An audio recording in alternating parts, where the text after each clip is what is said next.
Hello, hello, hello. Good day to you guys. So, what a week. It has been less than 48 hours now since the leaked document from the Supreme Court about the potential of Roe v. Wade being overturned. I do have a lot of questions. There are a few things I'm unsure about, just the political implications and the significance of this. Some people I see are wording it almost as if Roe versus Wade has already been overturned by the fact that there just are these documents out there. Other people are saying that's a bit premature. It's don't, whatever side you're on, whether you're happy or angry about this, don't, it's not definite yet. It's just a hint about what's going to happen. I'm not entirely sure about that. There is something weird about this leak happening. Like, this is almost unheard of that you'd have this sort of leak like this. And I don't know what that means. I don't know if there's some sort of scandal going on.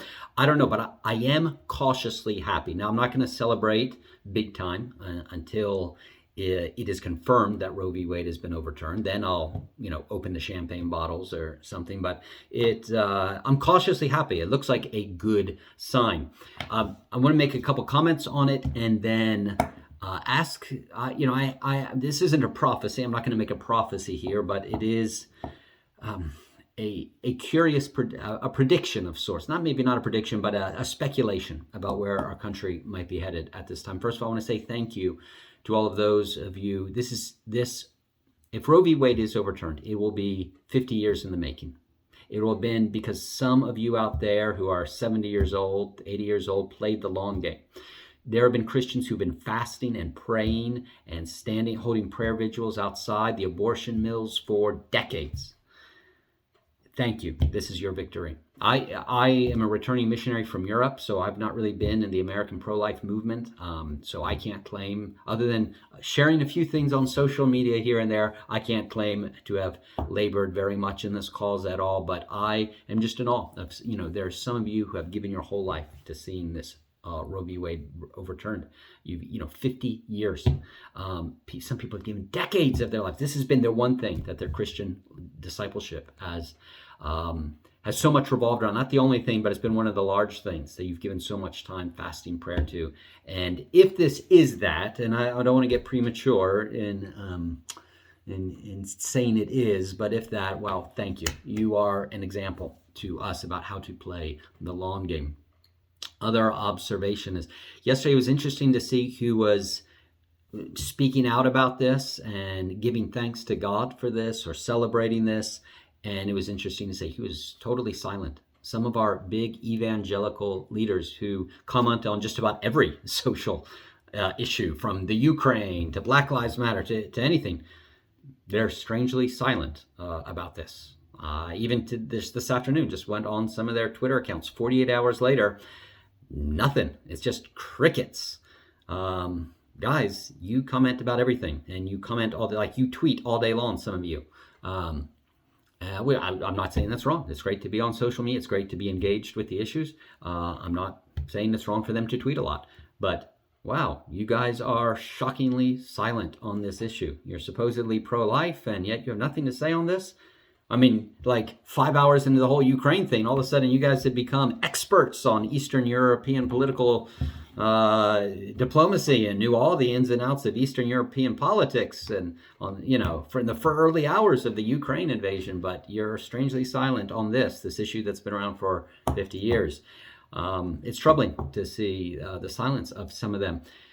But while some people have been silent, some people have been making a lot of noise. I don't know if you saw some of I was on social media yesterday, just seeing some of the reactions, and wow, the pro-abortion crowd in DC.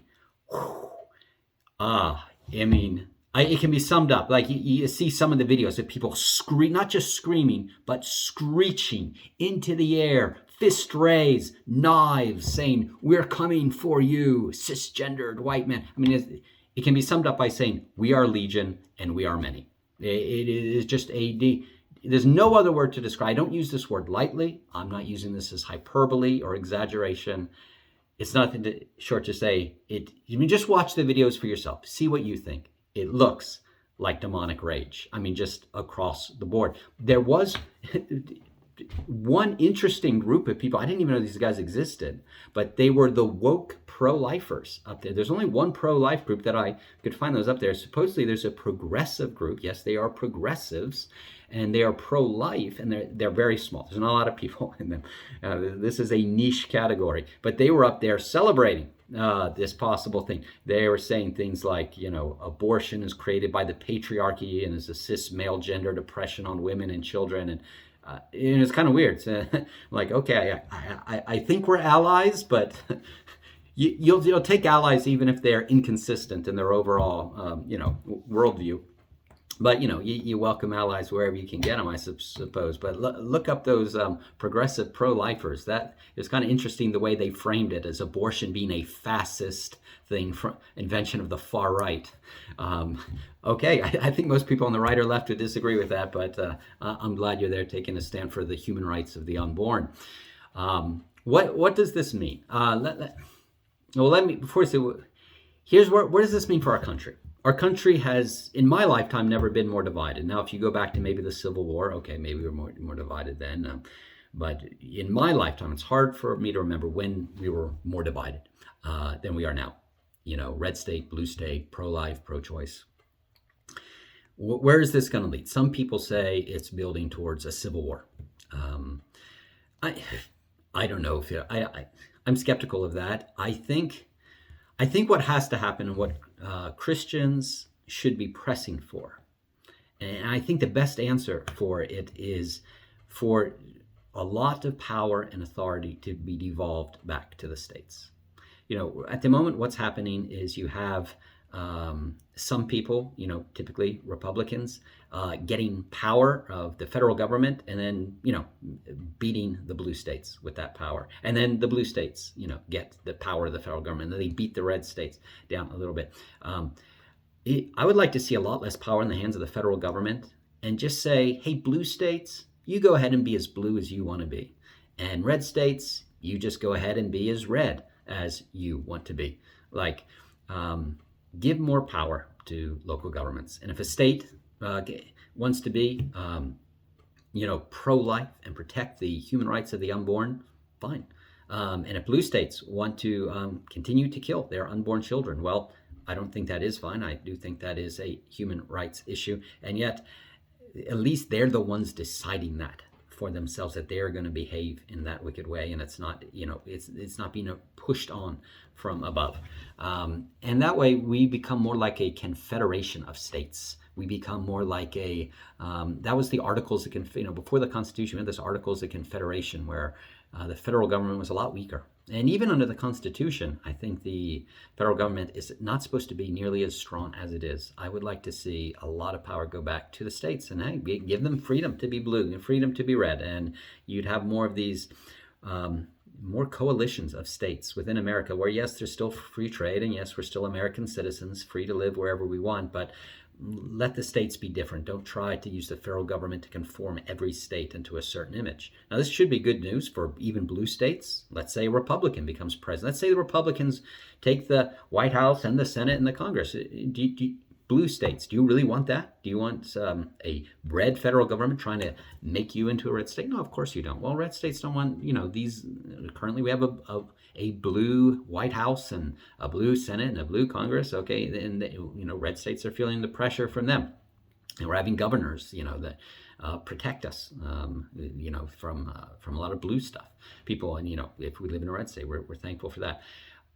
So I think all of a sudden these local elections we're going to have this year, these midterms, they're going to be important. Now, they were going to be important anyway. Up till now, it was going to be a referendum, I think, on Biden's presidency, and it's going to be about, blue states forcing kindergartners to wear masks all day long, and, some people wanting to run headlong into World War III with Russia over the Ukraine. And, these were the dominant sort of issues. And it looked like it was going to be a red wave because inflation, gas prices, like Biden's presidency's not been, and I have many Democrats say I voted for Biden and I regret it now. Like, this is just a joke. They hate all, what's been happening this last year. And yet all of a sudden, I think this potentially could shift things, because if Roe versus Wade is overturned, abortion doesn't go away. It becomes a local and a state issue, which means, it's, guys, you need to be more active. Pro-lifers, congratulations on your victory, but the battleground has just shifted now from the federal government to the local and state government. We need to be fully involved in making sure that our state is a pro-life state. That we get rid of the abortion mills in our state, that they no longer exist. This is what we need to, this is what we want to push for. This is what we want to vote for when we go out. So we don't just all go on vacation, but you better believe the other side is going to be voting too. This could potentially mobilize from the pro. I think a lot of people who are pro-abortion, I think they were very apathetic about voting Democrat these midterms because, the Democrats are in power and, with less than spectacular results, many of them are thinking. But all of a sudden, if they feel that their right, what they see as their sacred right to kill their unborn children is at all threatened, then they're going to come out in droves. And you're going to see like what we see in D.C. yesterday, the Molech worshipers cutting themselves and screaming to their god, Molech, come and rescue us and save us. Allow us to continue offering children up on the altars to you. Well, they're going to be angry. And I think we're going to see in the coming days some more of what we saw in summer of 2020, a lot of mostly peaceful protests in a lot of our cities. So we'll watch this space. Watch this space to see what happens. If it's confirmed that Roe versus Wade is really overturned, there is going to be demonic rage, the likes of which we have not seen for, well, maybe not that long, maybe a couple years. So be prepared. Be ready that we need to be involved. And if Roe versus Wade, not only do we need to vote that our state is pro-life, we need to do a lot more to support our crisis pregnancy centers. There will be more women coming in. If women aren't getting an abortion, they're not going to know what to do. They're going to need help. If they're not able to support children, we're going to need help our adoption centers. If Roe versus Wade is overturned, and if we live in a red state where abortion is illegal, Christians, we need to do more for foster care, for abortion, adoption.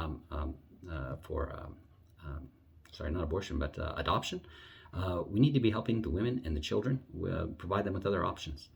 Now, I know a lot of Christians already do all that. There's tons of Christian ministries that exist to do that, but the need's going to be even greater, and we're going to have to give ourselves to these things. So what do you think? Where do you think America's headed? I think, some people are saying civil war. I certainly hope not, but I'm skeptical. I do think maybe we are headed to a place where both the red side and the blue side are just going to have to call a truce and say, okay, you guys be blue, I'll be red. Let's just go our separate ways, do our own thing. Scale down the scope and powers and authorities of the federal government, give them back to the states, and live and let live. That's, maybe I'm being overly optimistic, but that's where I'm hoping we go. And frankly, if we don't go there, I just don't see any other option for us. Leave your comments below. Love to hear what you think. Bye-bye.